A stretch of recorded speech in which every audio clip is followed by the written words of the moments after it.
که فیصله نه کیږي نو زه مخکې تللی شم که مخکې نه شم تللی نو خپل ځان وجلی شم. السلام علیکم ورحمت الله وبرکاته. ملګرو څنګه ښه یئ؟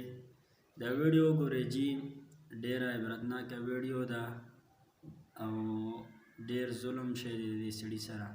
ظلم ما سره شروع دی، بچي ما وخي، بچي ما ټکوي، بچي ما سره هر قسم راغستي وي، چاړې راپسې راغستي وي، تبرګي راپسې راغستي وو، غونډ راته یو ډله شوي وو، باقي ما خپل ځان سوري ته کړی دی.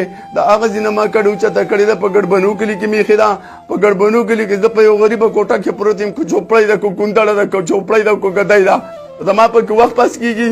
باقي زما بچي دي، زما د بچو سره هېڅ تعلق نشته. مهرباني دې وکړه شي زما د دې بچو نه دي، زما د خپل حق. زما 5 زامن دي، 3 مې ودونه کړي، 2 پاتې دي.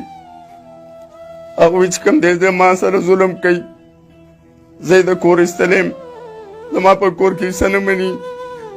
باقي زما چې کوم دی تاوانونه ما له دوی پیسې راغېستې دي، ما قرضدار کړی، ما پې دوی له ودونه کړي، ما پې کوټې جوړې کړي دي.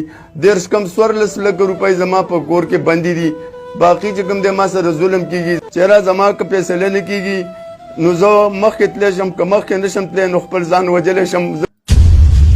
خپلو زامنو د کوره شړلی دی او دی په بل کلي کې اوس پاتې کېږي او دا خبره کېږي چې ما له نور څه بند نه راځي نو زه ځان وجلی شم.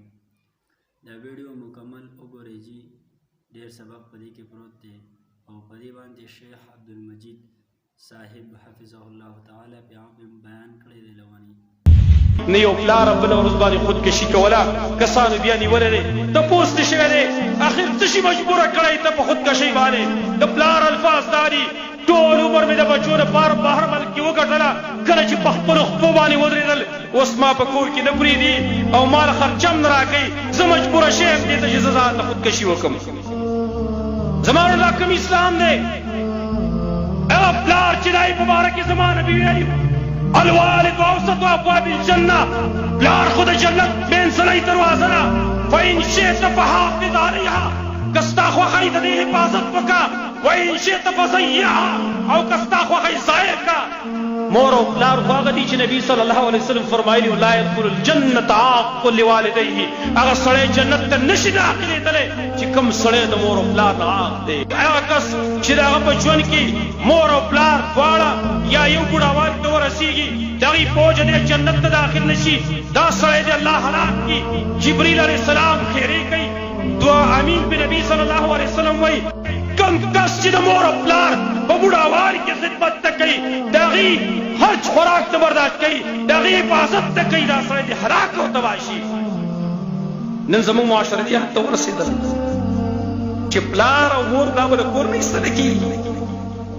شرم پکار دی دغه زوی له، ستا په دغه تعلیم دې لعنت شي، ستا په دغه عقل دې لعنت شي چې ته خپل پلار دومره لوی کلی وي. پلار به چې کله د کور نه ووت نو ته به یې د ګوتې نه ونیولې، یا به هغه به تا د ګوتې نه ونیو، بازار کې به یې ګرځولې او ویل به چې بچیا څه شی دې خوښ دی چې وایلم دله. دغه پلار ستا دپاره سختې برداشت کړې وي، ستا دپاره سفر یې کړی وي، د خوږ وطن یې پرېښودلی و، نن د هغې نتیجه ده